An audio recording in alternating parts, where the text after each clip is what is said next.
that prize is key to the rise and the fall of the first European maritime empires. And when I try to pick a couple of sort of nodal points or nodal processes that I think prize is deeply involved in, I'm just going to mention them before passing on to what I'm actually going to talk about today.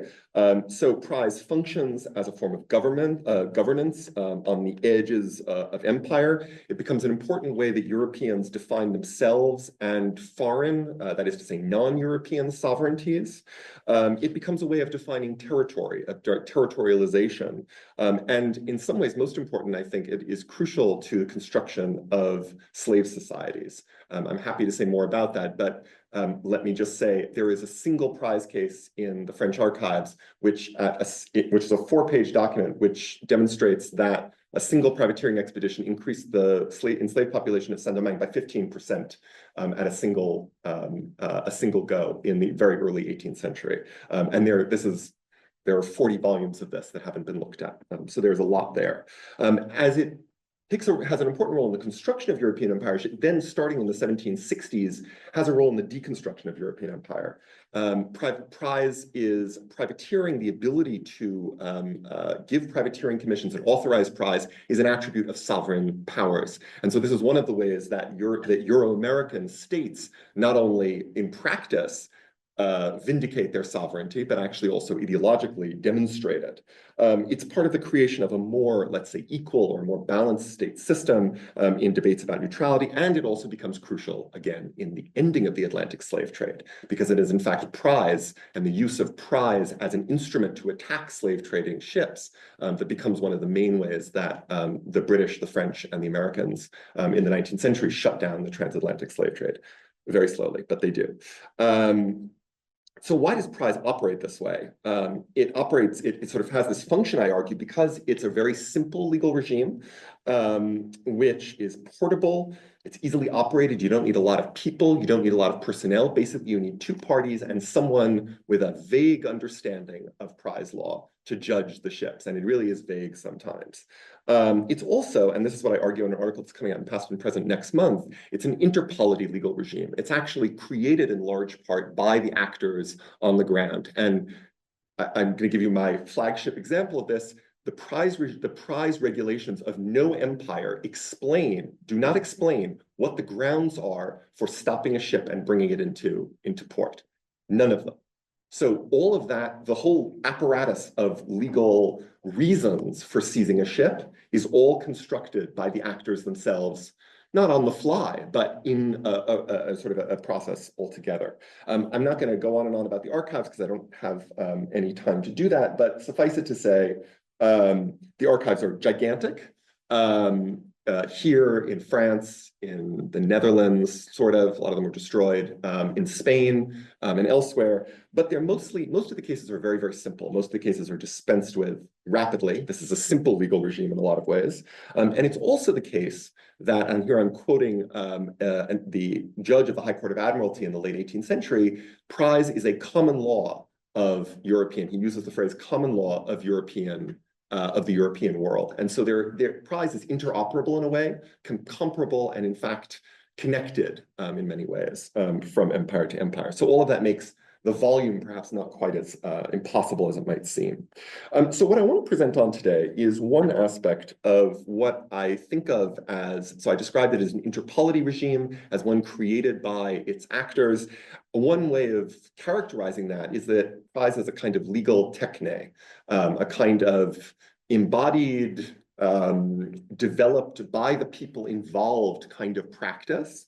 And so I want to think about one of these aspects of the legal techne of prize, which is how geographic knowledge is integrated into prize taking, how it's created, and how it's used in the judgment of prize.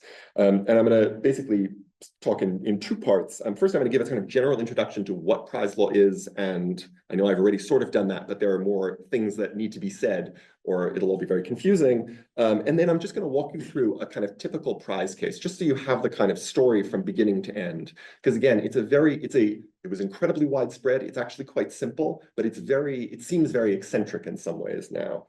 So I think it's important to walk you through that. And then I'm going to go into two case studies, one from the very early 18th century and the other one from the early 18th century, one from the early 19th century, which will give you illustrations of the ways in which the sort of geographic knowledge is created and deployed in prize. So what is prize? I've already said a few things about it, but I want to sort of give you a little bit more of a formal introduction to it, again, because it simply doesn't exist anymore. And so it's distinct from a lot of the legal regimes that you're undoubtedly familiar with. So it orders and regulates the capture of enemy vessels and cargoes.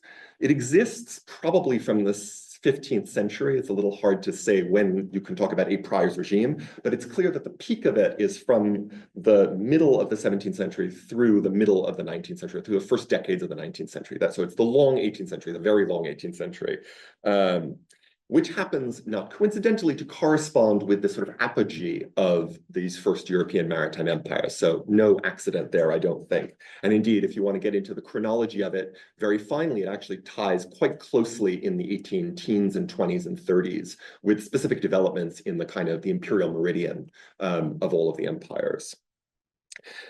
Prize is a form of positive law, and I think it's important to say this because it's sometimes mistaken for a form of kind of natural law or law of nations. It's the product of legislation. There's nothing natural about it. Nobody thinks it's natural at all in the period, and it can be changed at the whim of sovereigns.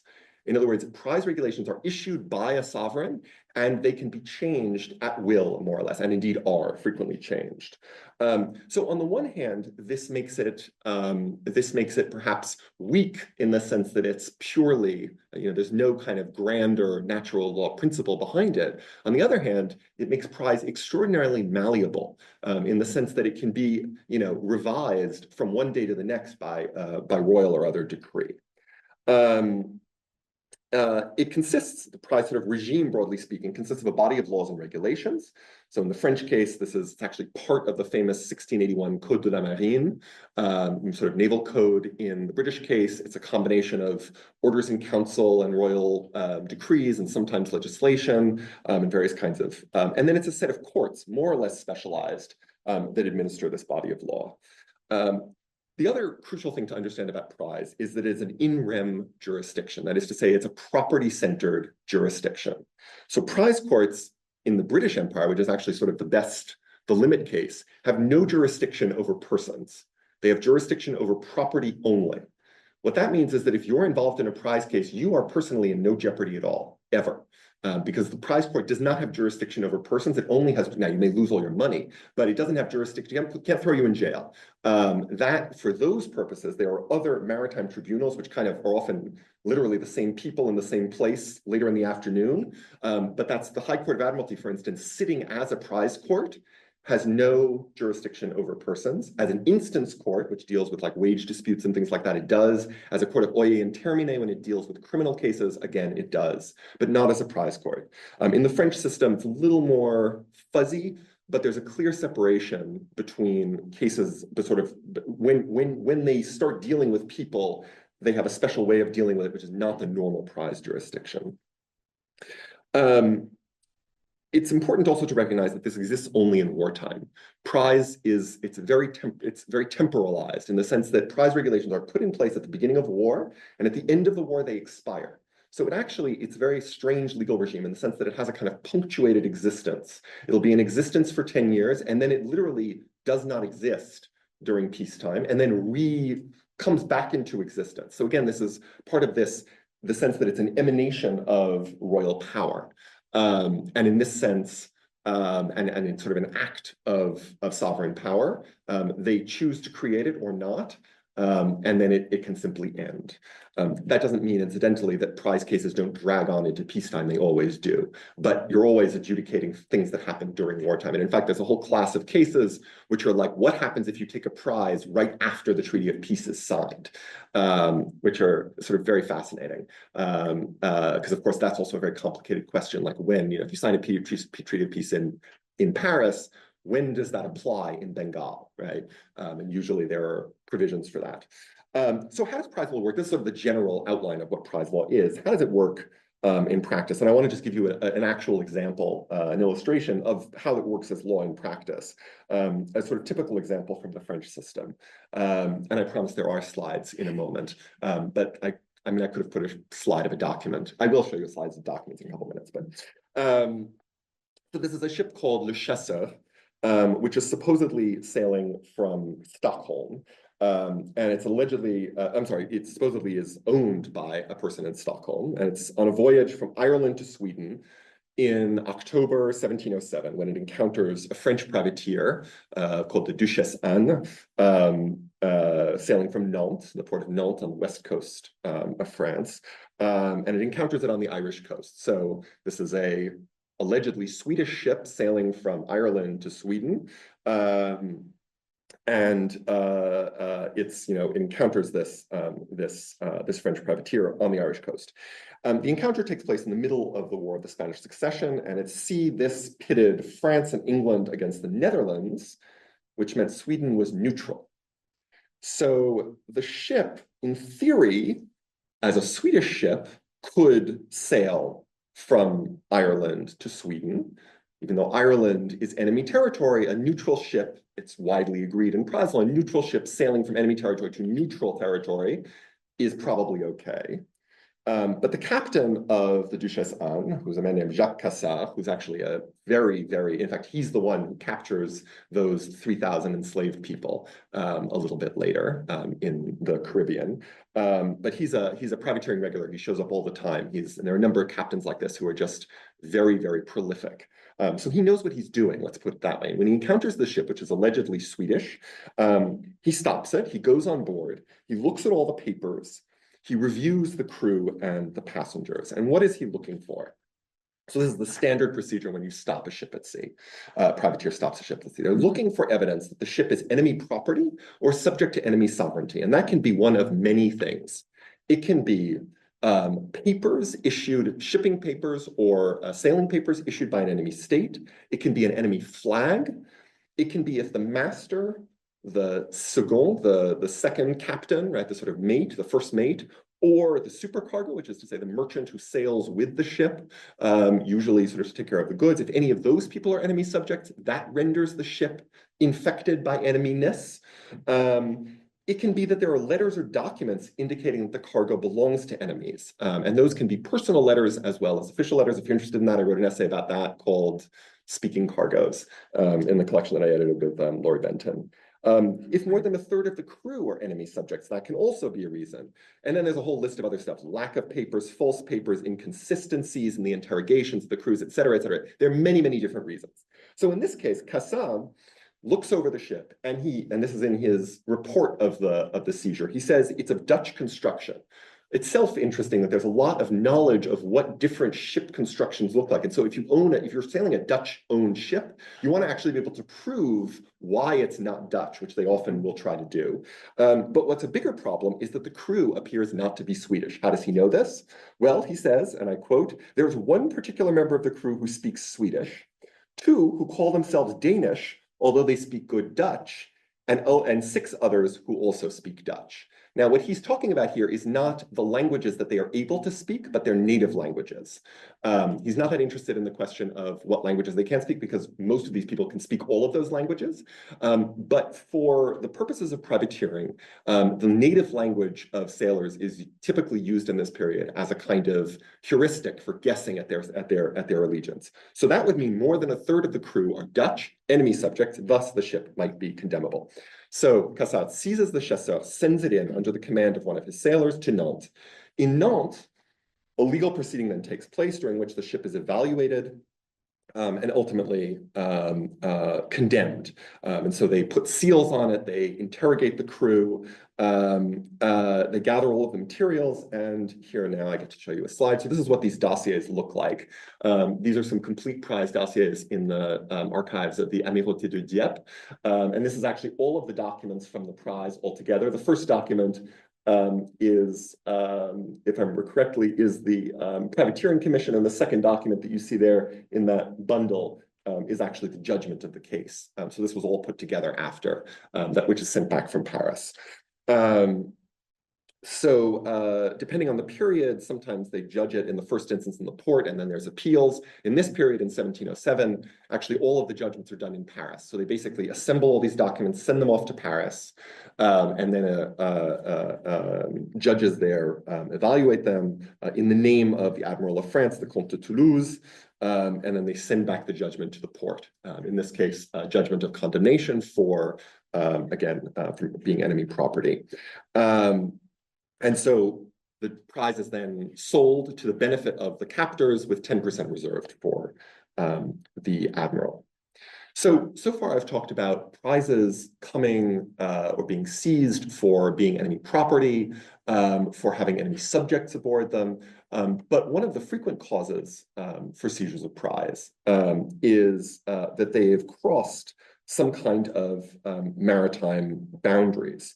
And so a lot of the process of prize taking actually involves privateers judging where the lines are in the water, which divide one territory from another or one sovereignty from another. They also spend a lot of time defining probabilities of finding enemy ships in different places, which is not only a matter of being in the right place at the right time, but also is an argument in the prize courts frequently. Well, we were in X place where we know there are always Dutch ships. And here, this one looks like a Dutch ship, so it probably is, right? So there's a lot of probabilistic thinking in terms of sort of the geography of prize. And I think what I want to sort of telegraph before I get into the two case studies that I really want to focus on in the next 20 or so minutes, is that what privateersmen are doing, and that's mostly captains, but also the judges themselves, but also, I think, ordinary privateersmen and sailors aboard these ships, is they're effecting really a quite elaborate synthesis of different kinds of geographic knowledge. They're taking natural knowledge about both the physical spaces of the ocean and the coasts, integrating that with understandings of the biological geography, biological natural geography, right? Where are the fish? Right, where can you find, as you'll see, where are there things on land as well that they might be interested in? And they're integrating that with a really quite well-developed, often, knowledge of the political geography and commercial geography of the regions in which they're privateering. Which is to say, they know where ships are sailing, certain fleets are sailing, they're going to know what kinds of protection might be afforded to them, and they're going to have an understanding as well of what the typical seasonality of trade routes is as well. So you'll see some of that as we go along. So I want to share with you two case studies, as I said, drawn from the research that I've done. So the first one, and I'll show you the slide again when we get to the second one, so you can just focus on the left, but I just want to show you both of them at first. The first one is, I'm calling it a privateer's vademecum. That's a little bit of a cheat. It's a document from around 1700. You can tell it's from around 1700. Anyway, I'm not going to get into all the reasons, but I've also looked at the watermarks, and it's definitely from around 1700. It's not dated. And it has no author, but it's clearly a document written by either a privateering captain or a ship owner, a privateer, the owner of a privateer, or potentially by an official, although I tend to think that it's a privateersman or the owner of a privateer. Probably written in Dunkirk based on the geographic specificity of it, and then it starts from Dunkirk. But again, it's a little bit of a curious document, and it's titled Ce qui est à remarquer, sorry, I just can't see what it says. Dans les voyages du Nord, en y faisant la course. So what there is to see, or what there is to what to take note of in voyages in the North Sea and in privateering there.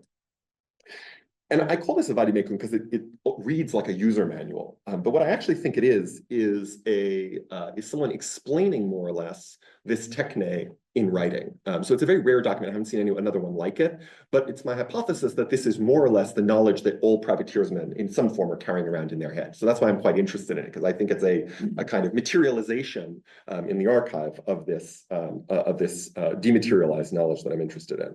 The author presents this document as as offering information on the most certain way to profit, quote unquote, from a privateering campaign, and goes on to describe in quite a bit of detail how one might want to do that. So I'm going to walk you through what this vademecum proposes, and I want to show you sort of as we go along how he's developing this synthesis. So I'm working mostly on this map, which is late 17th century Dutch map, pretty detailed and shows most of the things I want. Now, of course, I'm switching maps because I wanted to show you something else. So the text starts out with geographic indications. He said, if you go out in the spring, starting from the roadstead of Dunkirk, you'll find winds to the west, but then you're going to go along the coast towards the northeast. And it describes in detail, and these arrows I've added are following the details presented in the document. You're supposed to go up to what he describes as the two towers of Berg, and I think what he means, if you can see what I mean, is that I think it's when these two towers are aligned with each other. That's my sense of what that means. That's when you turn out, you can see that helps you avoid the bank, and then you turn back, and you go to where the Canal de Fourne comes out, and from there you can set your course as you desire. Okay, so basically he gives you detailed directions for getting out of the dangerous part, and once you're past there, you can do whatever you want. And he's giving sounding measures as well.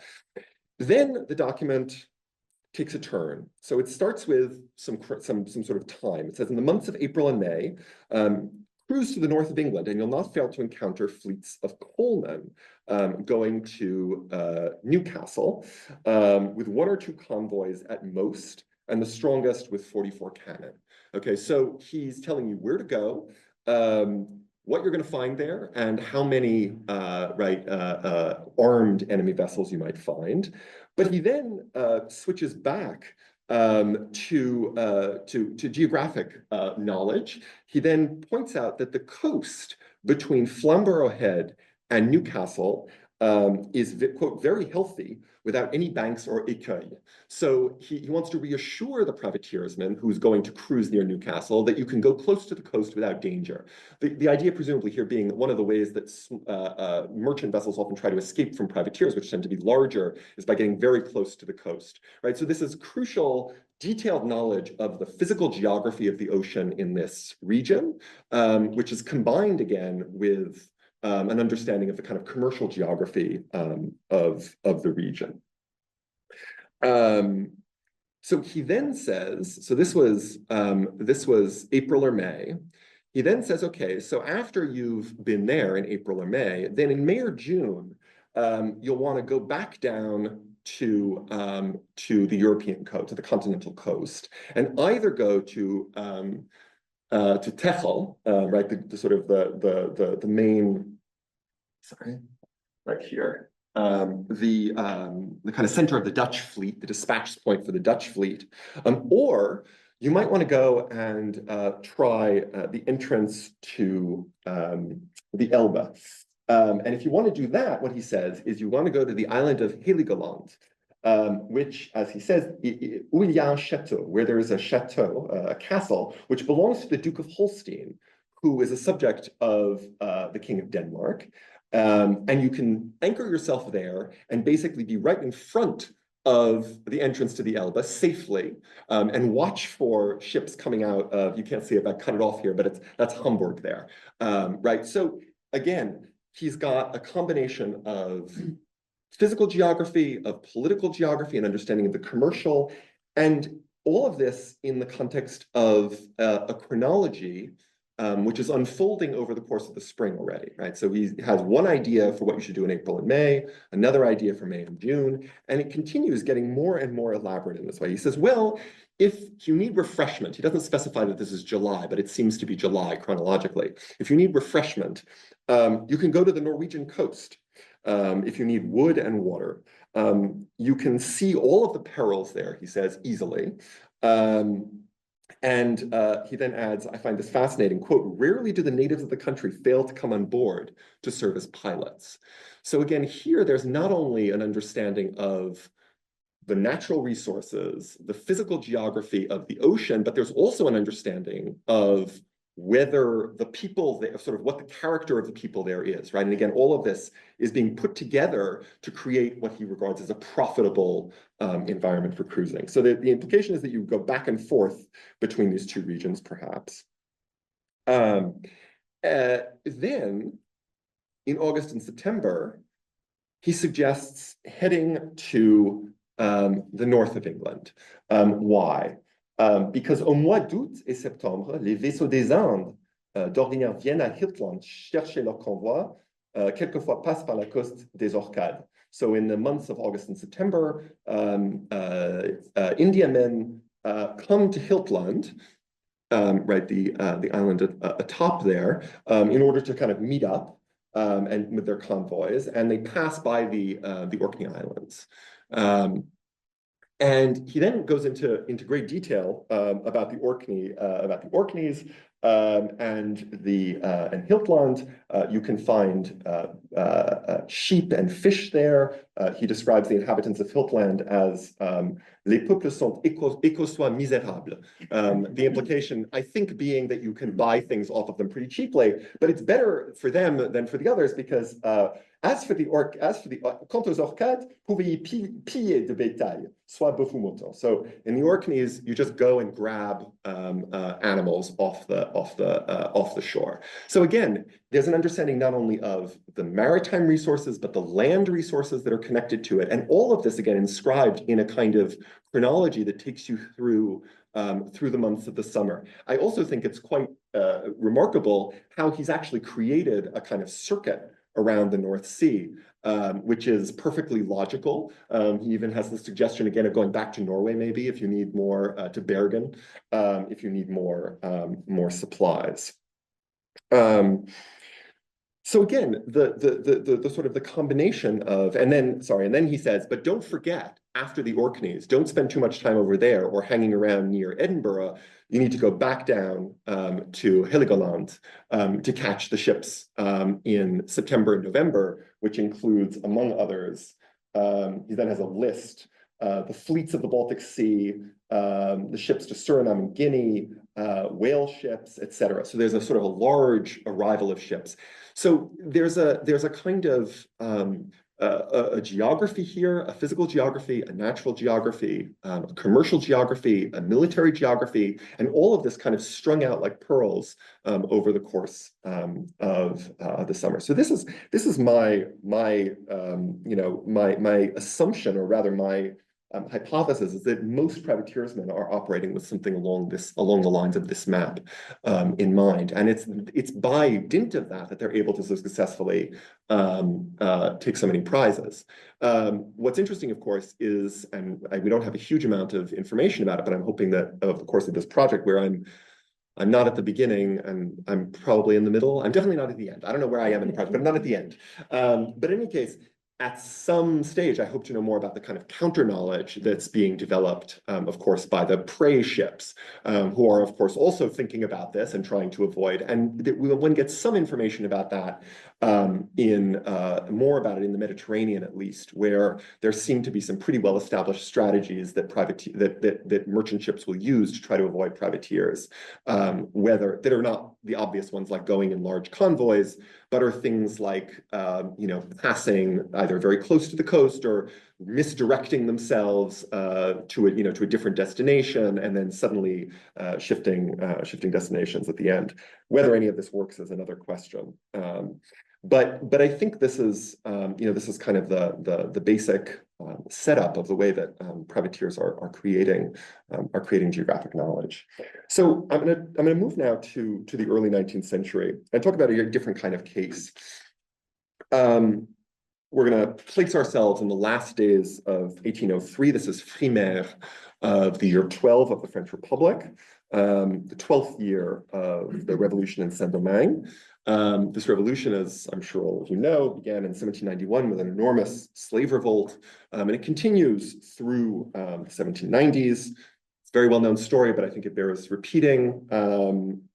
After the first abolition of slavery in 1794, France basically no longer exercises direct control over the colony, which is governed by a variety of rebel factions. And by the middle of the decade, by 1796 certainly, Toussaint Louverture, who's a fairly well-educated and certainly very capable former freedman, becomes the de facto leader of the colony. And between 1796 and 1801, really tries to establish a kind of state in what will become Haiti. In 1802, after Napoleon came to power in France, he decided to depose Toussaint and reimpose French authority. He sends an enormous military expedition in 1802, which captured Louverture and attempted, with a kind of remarkable, striking degree of brutality, to reimpose French authority, and probably also with the intention of reimposing slavery, although in the event that doesn't come to pass. Very quickly, there's a new insurrection that breaks out. This one mostly led by Jean-Jacques Dessalines, who was one of Louverture's lieutenants and sometimes rivals. And again, the French government basically loses control of the island. One of the first places that falls under the control of the rebels is a port in the south called Jacmel, which I'll come to in a minute. So in order to fight these rebels, the French administration decides to declare a state of blockade of the ports and regions under the occupation of the rebel forces. And I should just, when I say the word blockade, I feel like I have to just pause for a second and explain what I mean, because there is a large literature about blockade in this period, but this is a very particular kind of blockade. It's not a blockade of an enemy port. It's a blockade of what the French government regards as one of its own ports, right? They believe that this is under French sovereignty. And in fact, unlike blockades of enemy ports, there's this endless debate in the 19th century about whether you can blockade a port, declare a port blockaded without doing an effective blockade, right? Can you simply say, the port of New York is blockaded, and then just capture every ship that heads to New York? Or do you actually have to station a huge fleet in front of New York to actually physically block the port? So there's an endless debate about that, which is not the problem here, because nobody disagrees that you can blockade your own port. You can say, X port, which is held by rebels against, which belongs to me and is under, I am the King of France, and belongs to me and is being held by rebels, is under a state of blockade. And if you do that, you can then declare that any ship trading to it can be seized. So privateers and naval vessels are then authorized to seize not only Haitian vessels, not only vessels with the Haitian flag or the rebel flag, but also vessels of neutral powers that might be trading with the rebels. And again, here's one of the wrinkles in prize law. It's a little different from the Cassat case that I talked about at the beginning. That's a neutral vessel trading to neutral territory with an enemy. That's in most cases, that's okay. But in this case, again, if you blockade your own port, a neutral vessel cannot trade. Nobody can trade to it is the idea. And so even a neutral vessel would become capturable. So the government, in order to enforce this law or this decree, specifies that privateers can seize neutral vessels, privateers and warships, can seize neutral vessels that they find less than 2 leagues from the coast. Now, 2 leagues is approximately 10 kilometers. And the idea of this limit, of this kind of maritime border, was that a vessel that was so close to the coast must be entering or leaving a port on the island. Okay, so the principle is, if they're close enough to the coast, they must be in communication with the coast. And that's the term they used, in communication with either the coast or the rebels. So the creation of this line in the water is the basis for the case that I'm going to talk about, which is the case of the Maria, this Danish vessel. And it's a strange thing, this line in the water, this border that they create in the water, because it's both approximate and very, very important. It's approximate because, of course, there are no buoys in the, I guess that's not, of course, you cannot put buoys up all around an entire island or even in front of one port. They don't really do that in this period. They don't have the technology, I don't think. So how do you determine distance from the coast becomes, of course, an immediate question. Where is 2 leagues? And becomes a total nightmare if you think about a coastline like this one, which is filled with bays and inlets. So if you're in the middle of the bay, is it 10 kilometers from the nearest point? Is it 10 kilometers from anything, right? It goes on and on. But in spite of the fact that this line is very approximate, there's a huge amount at stake, because if you cross it, if a neutral ship were to cross it, you can lose the ship and the cargo all at once. So this is what was probably going to happen to a Danish vessel, this Danish vessel, the Marie, which was captained by a man named Saint-Omer. If the name doesn't sound Danish to you, that's not very surprising. In the Caribbean especially, there are lots and lots of people with complicated, difficult to seize, difficult to understand identities, and he's certainly one of them. So his ship was captured in the spring of 1803 in the vicinity of Jacmel by a French naval vessel called the Département du Nord. And the capture was made around dawn. The Département du Nord saw the Marie before sunrise, chased it down, and forced it to strike its sails, and then seized it.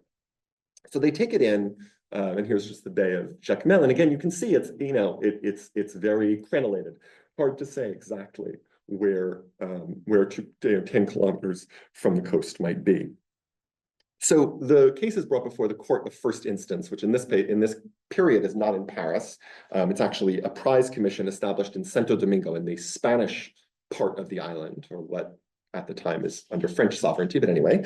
And the first instance court, this prize commission, judges the Marie to be a valid prize based on the testimony of the capture drawn up by the captain of the Département du Nord.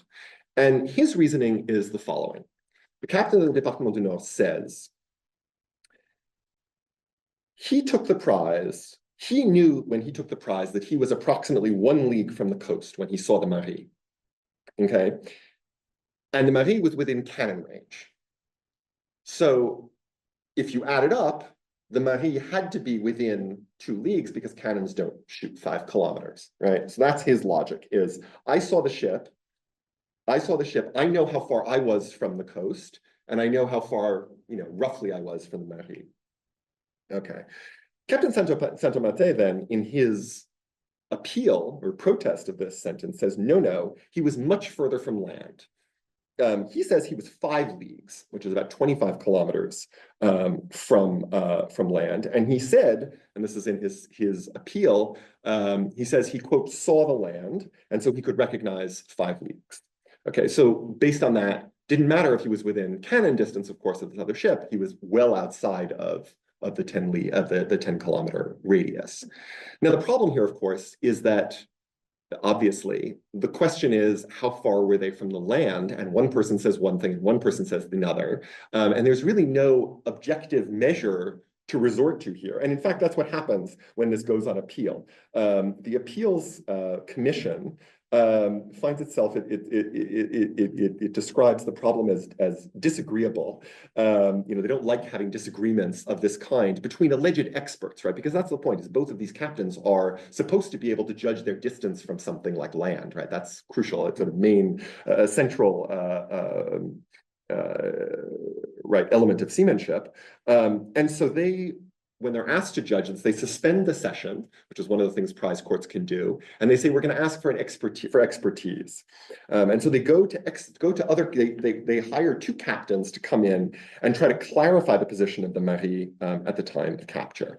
So these 2 captains, sort of external experts, again, what they're asking them for is geographic expertise, come and examine all the papers of the ship, and they come to the conclusion that the Département du Nord was more or less located where its captain had indicated, but they're not able to make any judgment really about the position of the Marie. And that makes sense because a naval vessel usually keeps much more careful logs and records of its position than a merchant vessel in this period. So the issue isn't really resolved by this. And so I think what you see in this, in the first case study I presented, it was as if everything worked perfectly, right? You knew where the ships were, you knew where the stuff was, the goods were, you knew what the shape of the underwater, what the sea bottom was like. You knew, how many warships there were protecting. You knew where the safe harbors were, and everything seems to work together to create this sort of idealized privateering situation. Here we are faced with a much more, in some ways, realistic scenario where, in fact, a privateer captures a vessel and there's immediately a dispute about how to make this synthesis between geographic, physical knowledge, let's say, and political knowledge. Because ultimately this line, and sorry, I've drawn a kind of approximation of it here, right? This blockade line is a political boundary drawn in the ocean, which nobody can see, but which is super important. And the question is, how do you fit together our physical knowledge of physical geography of where the ship is relative to the land, relative to one ship, relative to another with this. And what seems to be happening here is that it seems to be falling apart. It seems to be a sort of irresolvable problem, which seems to come down to a kind of he said, she said, or he said, in this case, kind of situation. So fortunately, the state prosecutor turns out to be a bit cleverer than everybody else involved. And so we have his report to the appeals court, which is made after this initial hearing. And he comes in and he says, well, let me give you a solution to what he calls the most embarrassing question, or the most difficult question, embarrassant, in this case. And what he does is he brings in the element of time. And I think, again, this is where this ties into that first case study again. He reminds the commission that the Département du Nord detected the Marie at 5:30 in the morning. And again, there seems to be no dispute about that, because presumably the Département du Nord has records of things like watches, which they can correlate with. However, the prosecutor notes, the sun, and now remember, this is all taking place in the winter. The prize was taken in the spring. So the prosecutor is thinking about what the day length was in the spring, not at the moment. He says the sun didn't rise that day until 20 after 6. So at 5:30 in the morning, it was still dark. I mean, maybe there was the beginning of light, but not full light, not dawn. And it is impossible, he said, and I'm quoting, to see the land from 5 leagues, from 5 leagues away, that is to say from 25 kilometers, that far before dawn. So by re-injecting, in a sense, the element of temporality, the prosecutor is actually able to resolve what had appeared to be a previously unresolvable contradiction between geographic knowledges, essentially.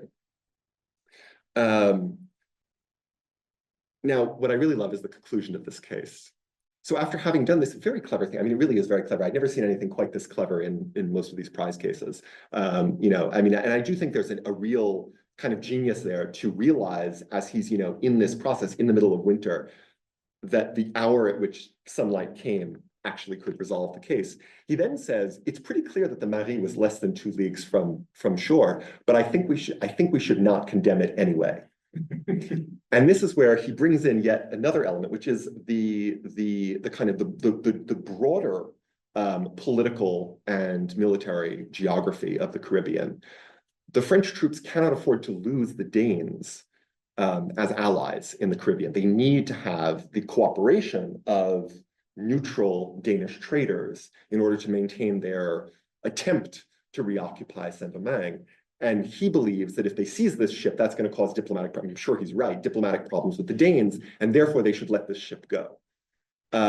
So, after all of these gyrations, he then comes to this kind of broader, I would say almost geostrategic conclusion, which in fact turns out to trump all of the geographic hoo-ha of the kind of details of combinations of different kinds of knowledge. So I've tried to show in this, in a pretty limited way, the ways in which prize is dependent on geographic knowledges, not just knowledge of trade routes, not just knowledge of physical geography or natural geography, but really, I think, essentially the combination of these kinds of natural knowledges. And the way that can both succeed and, I think, as the case of the Marie shows, can fail pretty spectacularly. And I could give you many, many more illustrations of the ways in which it fails. What's interesting is how often it does tend to succeed.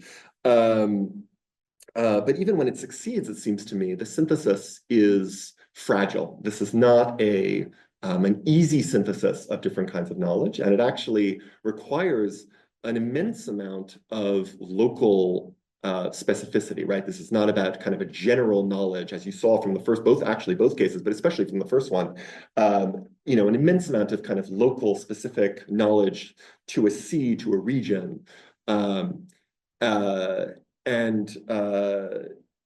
the failure to have that, to not know that sunrise at 6:20, can lead to disaster.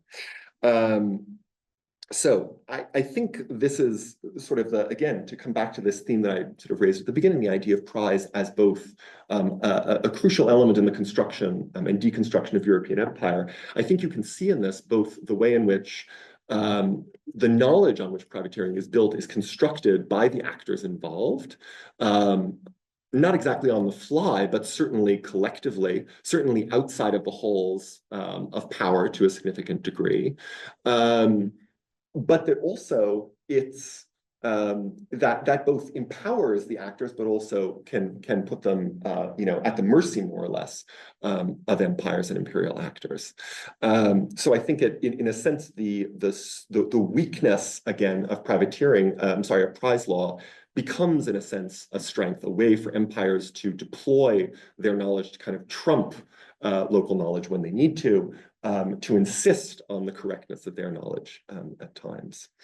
I think I'm out of time, so I'll stop there, but I very much look forward to your questions and comments, and thank you so much.